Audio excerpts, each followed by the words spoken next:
The Tigercat Hydrostatic Drive Demonstrator. This apparatus incorporates the same types of hydraulic components that we find in Tigercat hydrostatic skidders and drive-to-tree feller bunchers. These primary components are a variable displacement piston pump, a variable displacement bent axis motor, a drive pedal assembly, and a low-pressure inline hydraulic oil filter. Here are the fundamental building blocks of a hydrostatic transmission.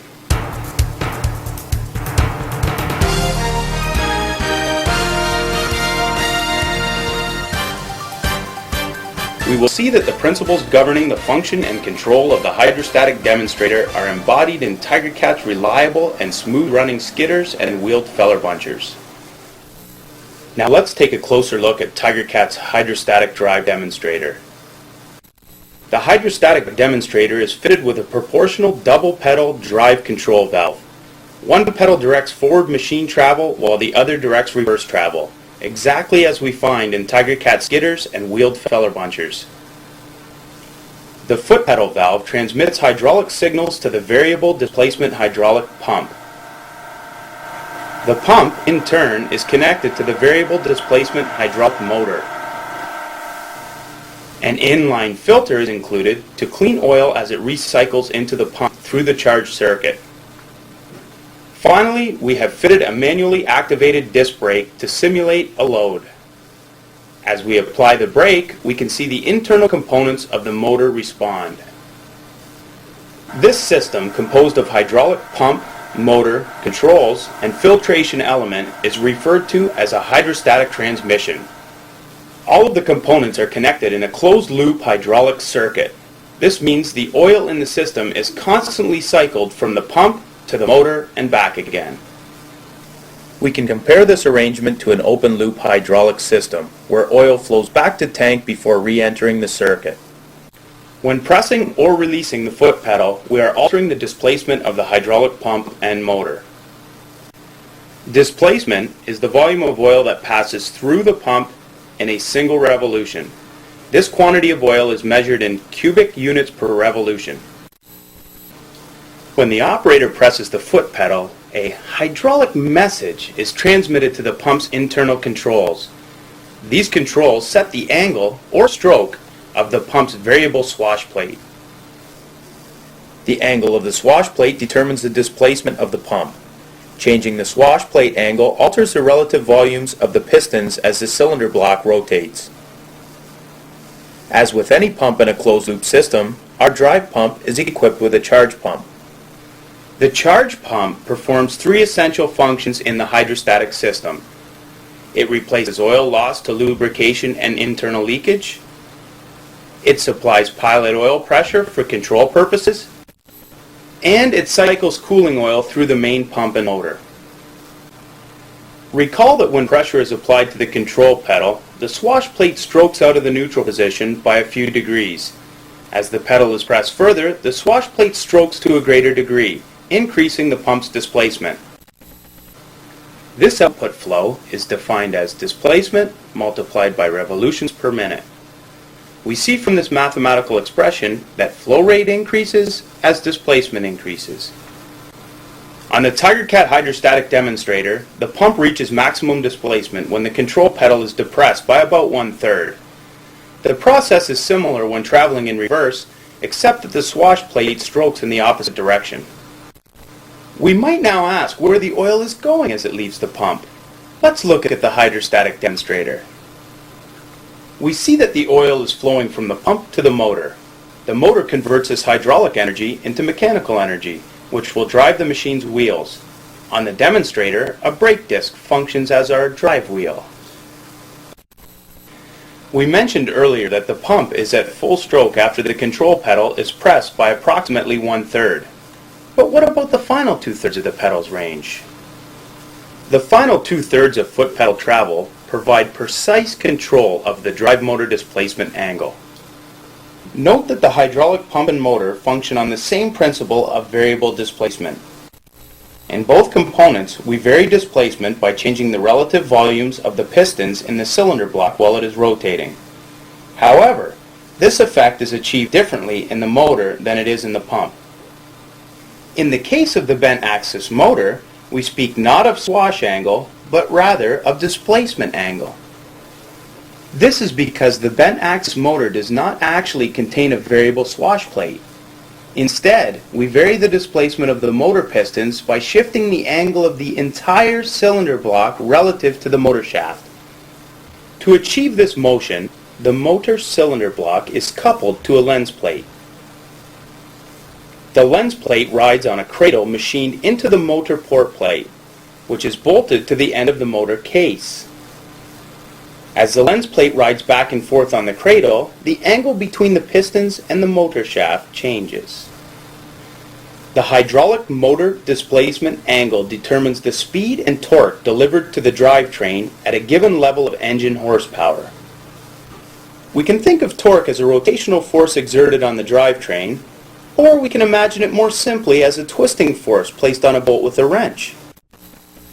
Horsepower equals torque multiplied by speed. At a given level of horsepower, we can have more torque and less speed, or greater speed and less torque. However, we cannot have more speed and more torque because our supply of horsepower is finite. It is limited by the diesel engine in the machine. Note that in the demonstrator, an electric motor serves as our engine. As we reduce the motor displacement angle, less fluid is displaced per revolution and the motor turns faster. Motor speed increases, but torque decreases. If we increase the motor displacement angle, the motor speed drops, but more torque is delivered to the drivetrain. This additional torque may be required if a machine is climbing a slope or pulling a heavy load. We can see from the Tigercat hydrostatic demonstrator that the operator of a hydrostatic machine easily controls travel speed in forward or reverse simply by pressing the drive pedal. But if the operator controls ground speed with the drive pedal, who or what regulates the torque supplied to the drivetrain? Suppose a skidder encounters a steep hill or soft terrain. If it were a mechanically driven machine, the operator would have to regulate the level of torque supplied to the drive wheels by shifting gears. This requires some guesswork from the operator. However, in Tigercat's hydrostatic machines, the drive motor automatically adjusts to a greater displacement angle, an action that increases torque. The machine continues to travel uphill without sudden jerking or loss of momentum.